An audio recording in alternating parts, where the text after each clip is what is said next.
Learning a language can feel really overwhelming.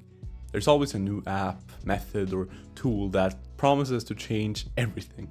But most of them just waste your time and makes you spend more time overthinking how to learn a language than actually learn a language. I used to be stuck in that same trap until I realized that there's actually only 4 key skills you need to get fluent.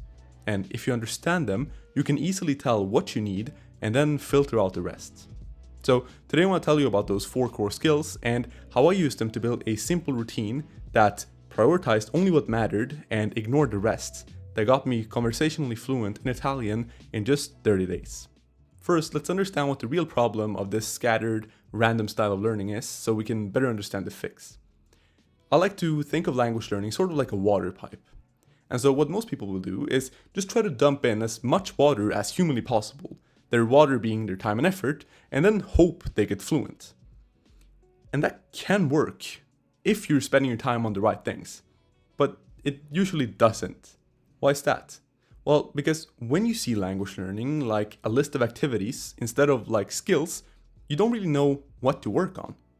You see your app that you're learning languages through as language learning, you see the notes you're taking as language learning, and the videos you're watching, they're also just language learning. And so oftentimes you'll be doing way too much of one thing at the cost of completely ignoring another thing, which means that this other thing might actually be the thing that's blocking this water from flowing through and giving you the progress that you want. And so what happens is that this water pipe gets clogged. And no matter how much water you try to put through there, time and effort, it just won't matter until you fix the main thing that's holding you back. So you let the water flow through. Okay, so what's the fix? I call it the fluency equation, and it's basically 4 skills or 4 variables that I've noticed every good method works on. And the methods that fail usually ignore at least 1 or 2 of these.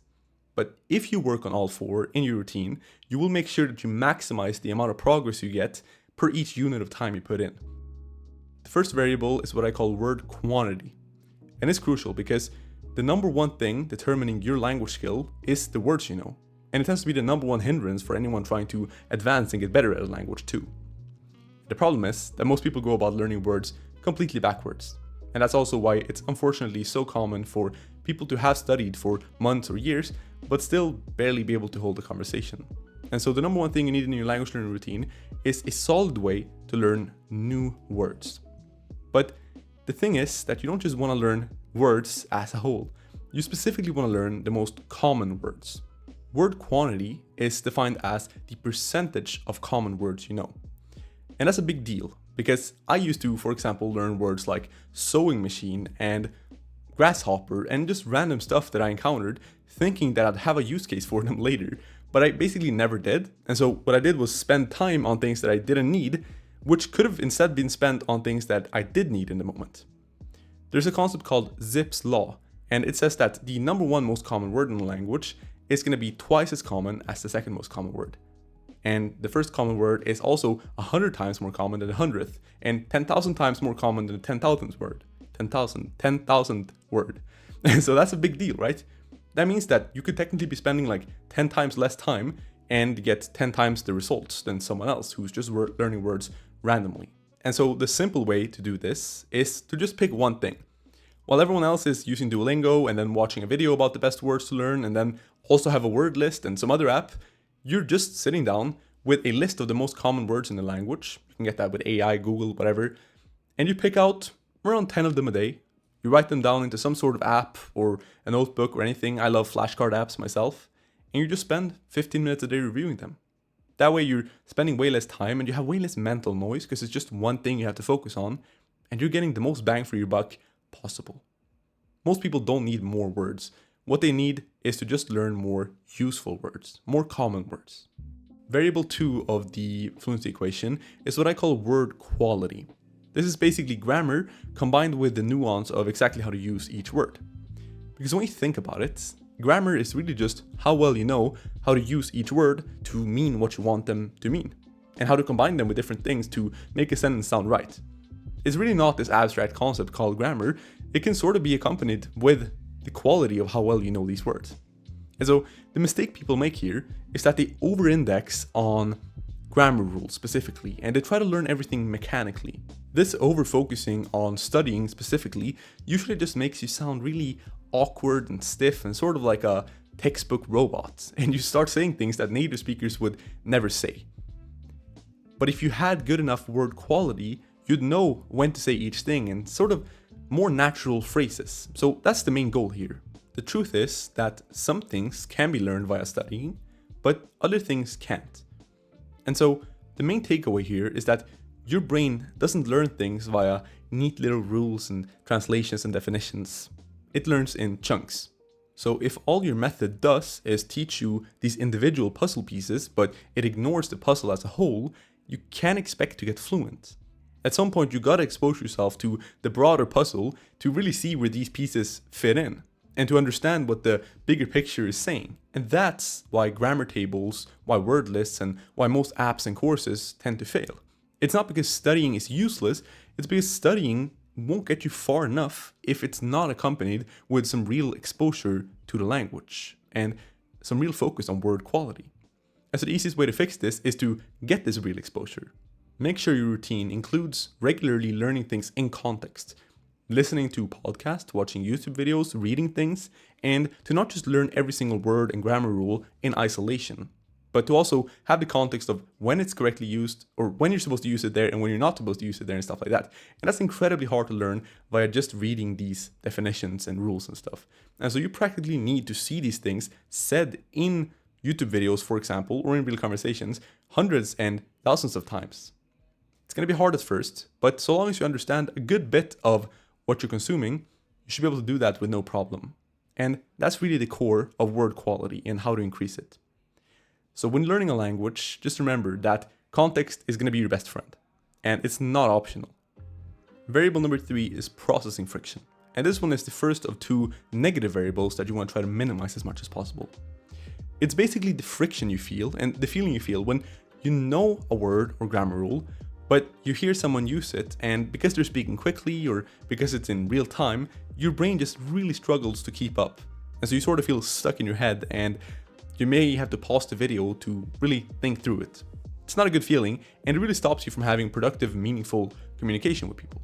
I've seen this problem a lot in myself, in friends, in clients, and it tends to show up when someone is trying to go from that beginner stage to intermediate, or from intermediate to advanced. And it's sneaky, because you think the fix is to just listen more, right? Get good at understanding things and processing things via listening. It makes sense. But I've met people who are listening regularly and still have this problem. So how do you fix it? Well, it works sort of like a filter. So it's not that you need to know the words or the grammar rules better, it's just that something is blocking them from getting through to your brain, even though you know them.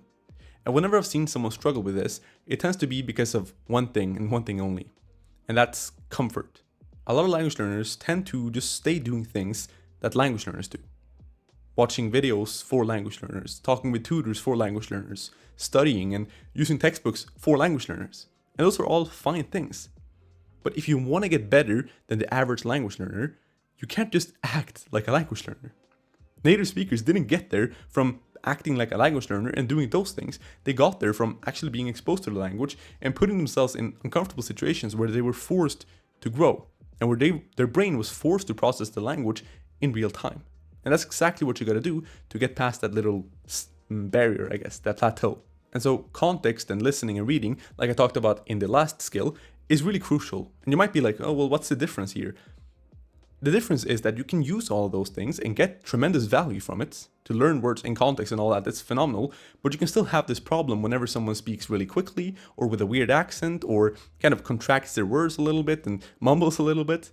That's something that can happen very easily. I mean, it's like even Americans can have a hard time understanding people with a weird English accent, like Scottish people or whatever, right? I'm not saying y'all are weird if you're watching this, but you know what I mean, right? Like it's the more exposure you get to something, the easier it will be to understand.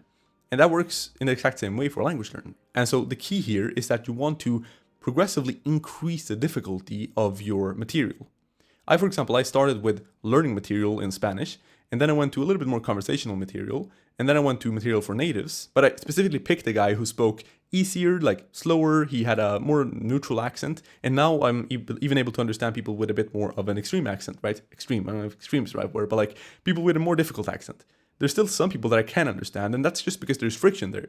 It doesn't mean that I don't understand the words. And a lot of times I do, because if you slow down the video, you'll notice that, oh, I knew that word, right?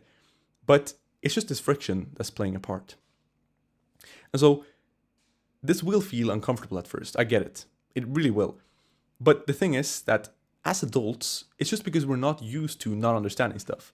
But we need to know that if we want to speak about adult stuff, if we want to have meaningful conversations in another language, it's just a rite of passage. It's just something we have to do. We have to tolerate the ambiguity of content and of people speaking to us, and we need to continue. Variable 4 is productive friction. It's another one of those frictions that you want to minimize, and this one is the reason that you might know the words and you might really understand the language well, but whenever it's time to have a conversation, you freeze up and you really struggle speaking and expressing yourself. It's a super common struggle, and the fix is really easy, but there's a key nuance that you need to make sure your routine includes. The fix is simply to spend a little time speaking regularly.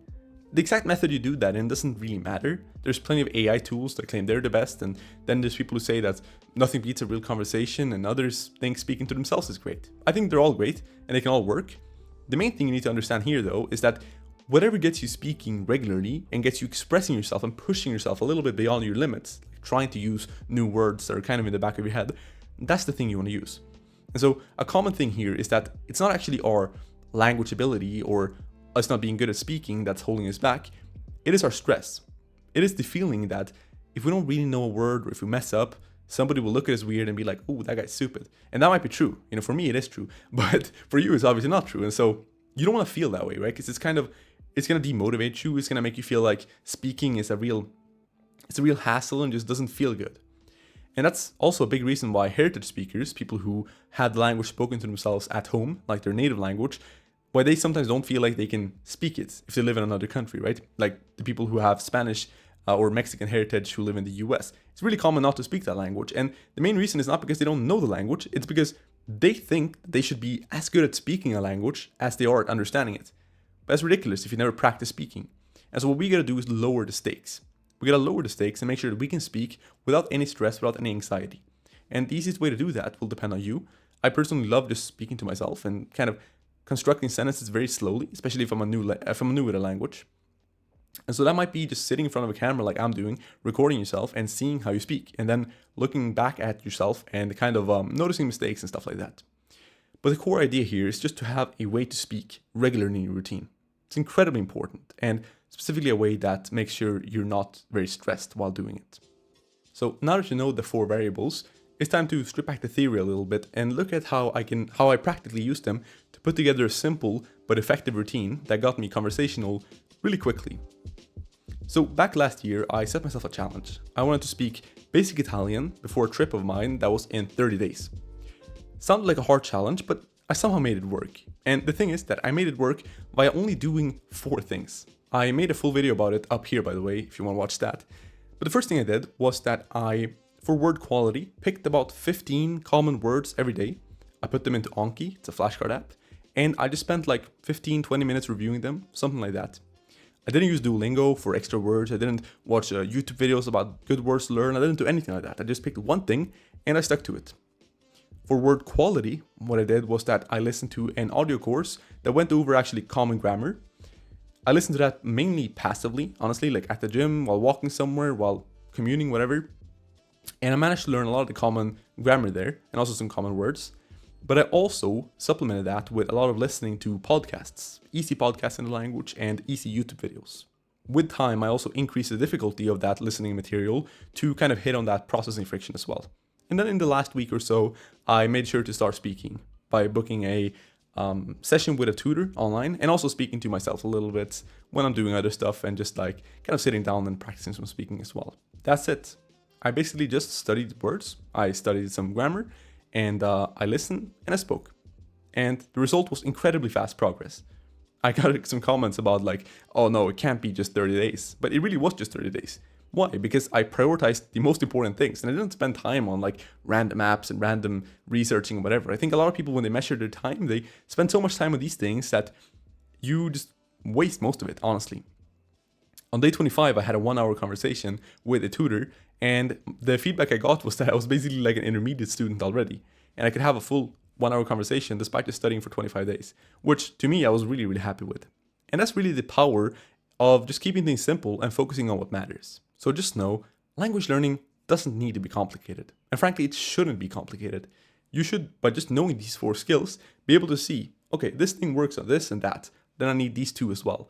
And then you can build a very minimal, simple, but very, very effective routine, just covering the basics. And yeah, you should be able to make progress a lot quicker than all the other people who are obsessed about 20 different things at once. Now, even if you know these 4 variables, there's still a lot of common mistakes you could be making that slow your progress down a lot. So to find out about those, I recommend watching the video on screen right here. I'll see you there. Thank you so much for watching, and until the next time, keep learning.